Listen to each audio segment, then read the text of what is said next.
Welcome to Family Court Frequently Asked Questions. One of the most frequently asked questions in my office is what kind of custody arrangements are there available for our children. We don't really use the word custody in Arizona anymore. What people commonly refer to as custody is now broken down as two categories: legal decision making and parenting time, what used to be called physical custody. Legal decision making refers to decisions involving medical care for your children, educational decisions such as where they're going to go to school, and perhaps legal issues such as if your child is ever involved in a criminal case. There are three kinds of legal decision making. The first one is joint legal decision making, which means you will make those choices for your child or children together.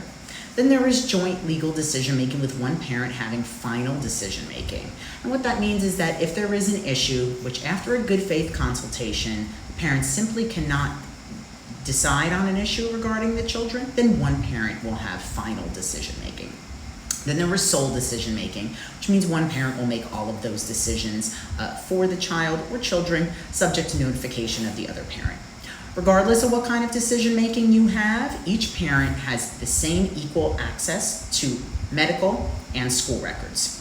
Physical custody or parenting time refers to the schedule that the parties will follow when it comes to when they will have time with their children. It's usually broken down into two categories, one being the school year calendar and then the other being the holiday schedule that the parties will follow when the children are out of school. For a regular schedule, there are various options available. If you choose to have an equal parenting time schedule, then there's the most common schedule is what is called a 5-2-2-5 schedule, which means that the most amount of time that the child will be away from each parent is 5 days. Then there's a schedule called a 2-2-3 schedule. It's very popular with children who are very young, so that the child is not away from either parent for more than 3 days.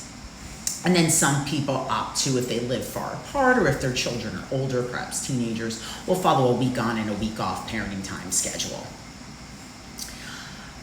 For a parenting time schedule to be ordered as equal, each parent has to be fit and proper to parent the children. That means that they need to be mentally and physically able during their parenting time to care for the children.